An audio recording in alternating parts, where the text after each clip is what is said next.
Hola, ¿qué tal? On se retrouve dans un nouveau décor les gars. Ouais, it's my bedroom. J'ai mon mec qui joue en fait au premier étage, c'est pour ça que j'ai pas pu y aller. Mais ça n'empêche que nouvelle série de vidéos sur ma chaîne, nouveau décor. Voilà, on parle d'un sujet très intéressant aujourd'hui, vous ne pouvez pas le louper bien évidemment. On va parler de drama coréen. Je suis une grande fan de séries et dessins animés asiatiques de base, donc on en parlera à d'autres moments, mais cette fois-ci on va se concentrer sur le sujet. Drama, c'est un grand mot, mais plutôt dirais-je drama romantique.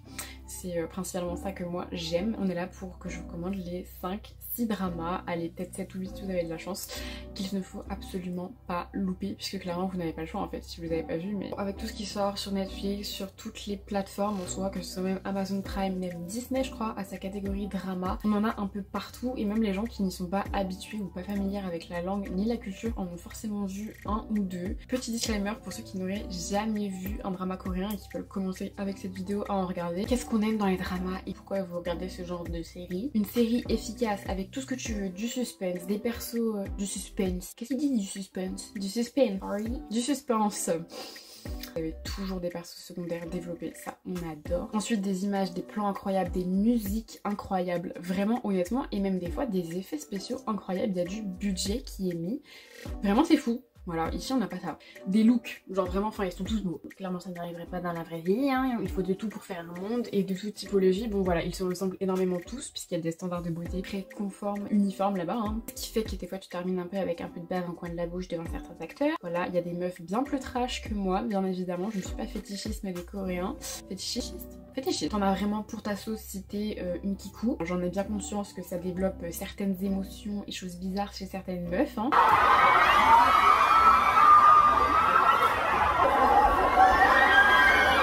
Mais hors de tout ça, les dramas sont très cool parce que je trouve que voilà, ils sont efficaces. C'est des séries avec des histoires construites, très intéressantes et qui te permettent un peu de découvrir la culture coréenne auquel on n'est pas forcément habitué, avec des nouveaux standards mais aussi une nouvelle manière d'éducation, de mœurs et de valeurs. Elles sont très intéressantes à regarder. Moi j'aime bien quand une série te poigne, tu vois, elle te prend comme ça là.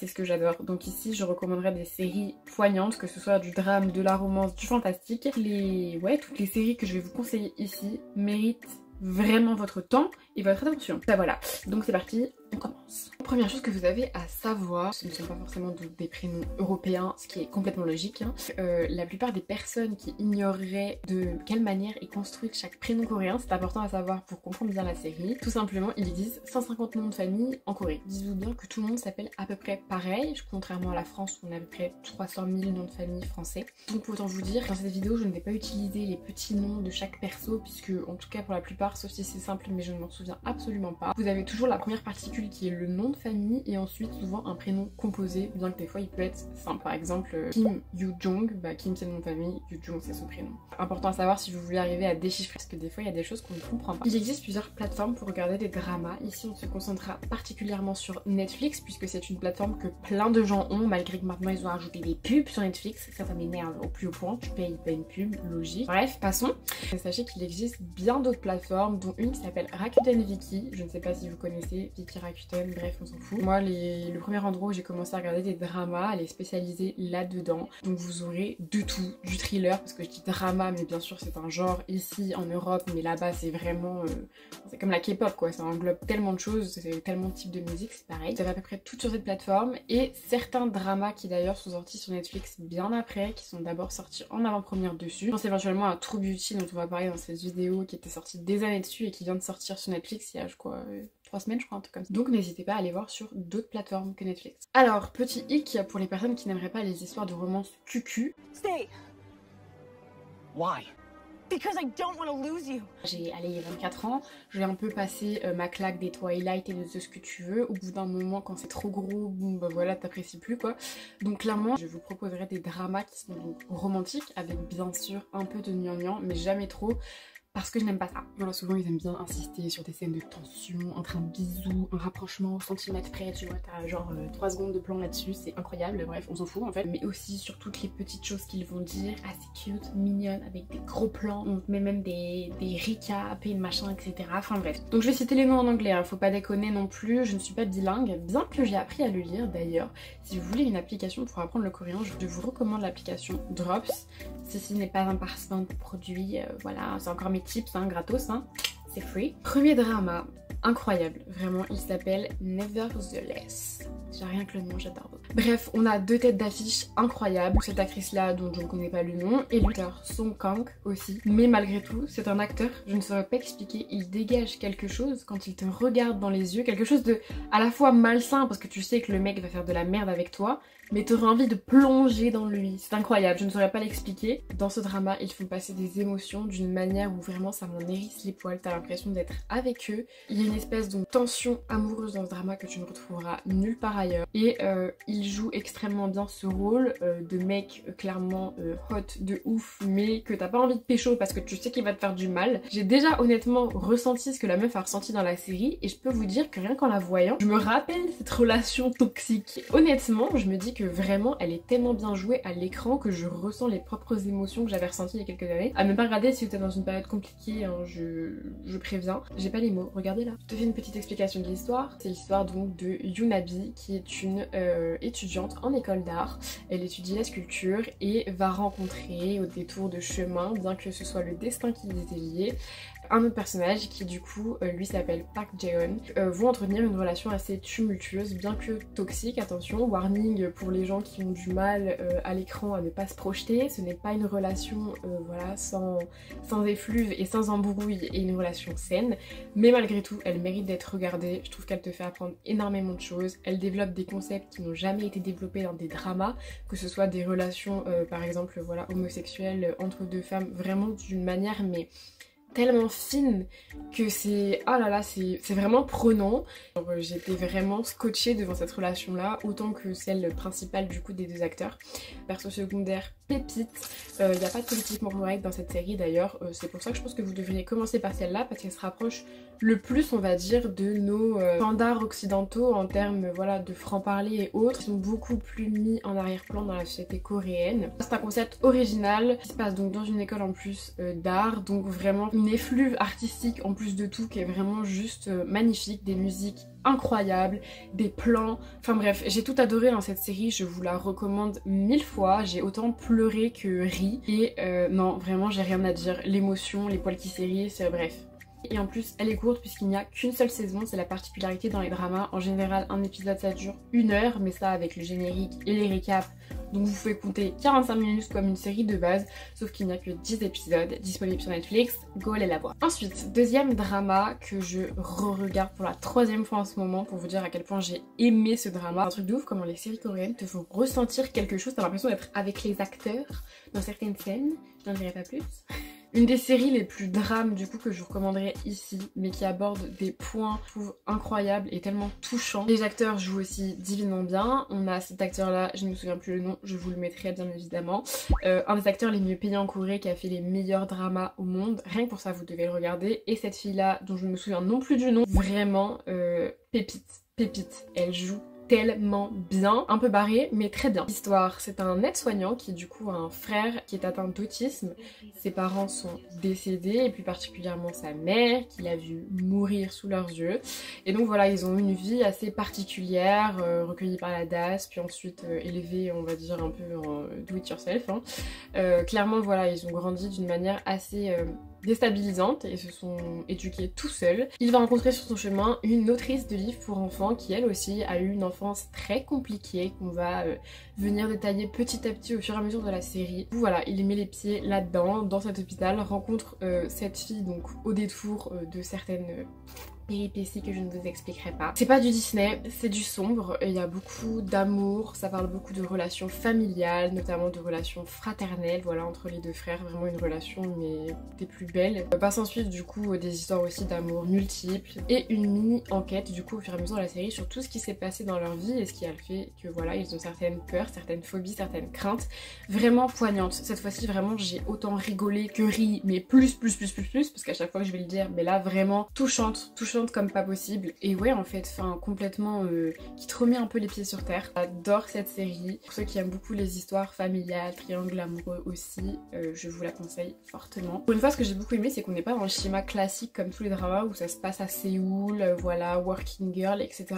Non, vraiment pas, ça déconstruit un peu les choses, on voyage et on rentre vraiment à travers les émotions de tous ces personnages. Ensuite, on va parler un peu fantastique. Je suis une grande fan de tous les sagas ou autres, qu'elles soient sorties au cinéma ou même en livre, hein, je vous ferai une vidéo là-dessus, promis.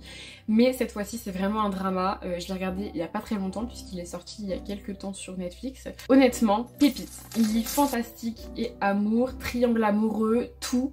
En fait, c'est genre un Harry Potter mélangé à... c'est même pas quoi. Hein. Ça se passe du coup dans l'ère Joseon. Je vous laisserai un article là-dessus dans la barre d'infos, ça vous expliquera beaucoup mieux l'époque. En gros, l'époque impériale pour nous, quoi. C'est un monde dans lequel en fait les mages contrôlent les différents éléments, terre, eau, feu, bref, voilà, on peut compris. Et on suit donc parallèlement l'histoire d'un mage qui du coup n'a jamais eu de pouvoir puisqu'il en a été privé à la naissance. Et en parallèle, une fille qui elle en avait et qui a dû changer de corps et devenir donc une humaine banale, j'ai envie de dire. Et les deux vont se rencontrer autour de péripéties, d'effets spéciaux incroyables, d'histoires magiques qui te transportent partout. Elle est juste belle, cette série belle. Et les effets spéciaux sont quand même vraiment super bien faits pour honnêtement le budget qui a été mis dedans, mais juste bravo en fait. Les acteurs sont touchants comme pas possible, t'as envie d'aimer le mec avec la meuf. Et donc voilà, autour d'une malédiction et de plein de persos secondaires aussi qui sont développés, les plus sexy les uns que les autres, vous vivrez votre meilleure life. Donc en tout il y a 2 saisons, bien que les 2 saisons voilà, divergent énormément, je les aime toutes les deux et je vous les recommande. Disponible aussi bien sûr sur Netflix. Ensuite voilà, 4e série qui s'appelle Love in the Moonlight, qui est avec l'acteur Park Bo-gum, qui est juste un acteur qui est un des plus connus justement en Europe. Il a été invité de nombreuses fois à la Fashion Week. Vraiment cet acteur, enfin il a une bouille, t'as envie de le croquer. I love it. On est toujours du coup dans l'univers de Joseon puisque ça se passe toujours, c'est un drama historique. Moi j'adore ça, que ce soit les Sissi impératrices et eux, je les mets à peu près au même niveau. Vraiment ça te fait ressentir les mêmes choses. C'est grandiose, les costumes sont juste magnifiques. Les endroits dans lesquels ça a été tourné, pareil, enfin c'est vraiment culturel. Si tu veux découvrir la culture dans ces années-là, do it. Donc c'est l'histoire en fait d'une femme qui se fait passer pour un eunuque. Je ne vous donnerai pas la définition de ce qu'est un eunuque, normalement vous devriez savoir, je vous la mettrai peut-être là si vous êtes chanceux. Et donc elle devient petit à petit donc du coup au service du roi et plus principalement donc du futur prince qui lui est jeune, beau, bref vous avez compris, et qui n'a jamais trop connu l'amour et qui doit se marier bien évidemment. Honnêtement ça se voit tout seul pour les gens qui aiment les histoires d'amour à l'eau de rose mais sans trop de cucu et avec un peu de péripéties et de politique.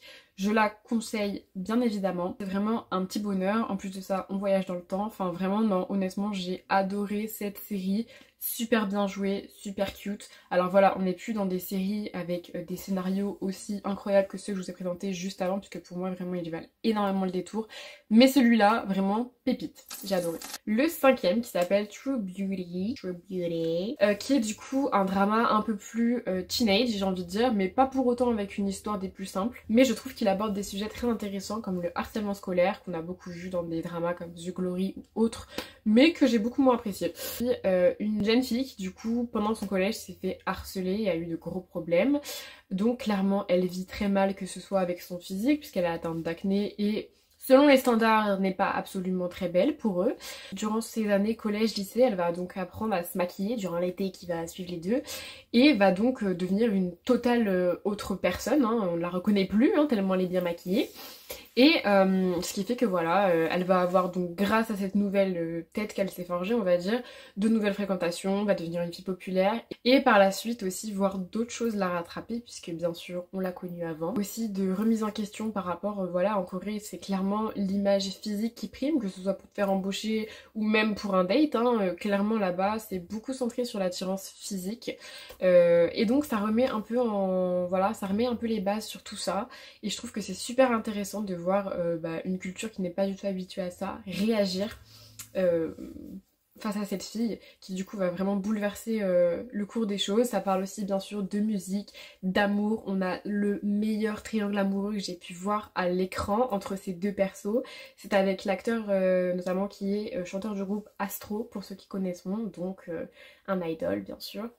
Et non, vraiment, ça met en gage de l'amitié, des pertes humaines aussi, malheureusement, des pertes amicales, amoureuses, et vraiment très tumultueux. Pareil, on voyage, on passe de Séoul à Busan, à partout. Il est juste beau, les musiques sont très cool, et il est solaire. Cette fille est solaire, même si elle est jeune, même si elle ne convient pas aux standards de là-bas, elle est juste parfaite dans ce rôle. On a également du coup une histoire familiale qui est développée ici par rapport à ses parents qui du coup apprennent voilà, le fait qu'elle se fait harceler au collège. Donc toutes les réactions de chaque personne concernent son cercle proche et vraiment je trouve ça tellement intéressant que vous ayez 35 ans, 40 ans, 50 ans, peu importe, parce que ça peut arriver à n'importe qui et ça met très bien en lumière ce phénomène. D'ailleurs pour la petite anecdote, il est tiré d'un webtoon puisque oui, comme beaucoup de dramas, il existe des plateformes où on peut écrire des dramas et donc les lire, les dramas version BD quoi.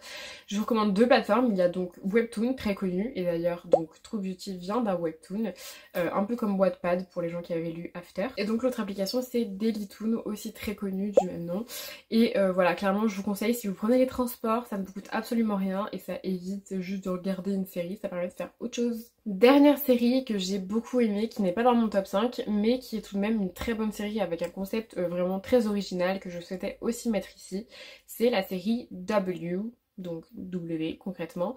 Un peu longue, mais honnêtement qui vaut le détour je trouve, puisque c'est une série donc fantastique également. C'est l'histoire donc d'une fille qui elle est donc la fille d'un auteur qui écrit justement des webtoons et donc plus principalement une BD en gros.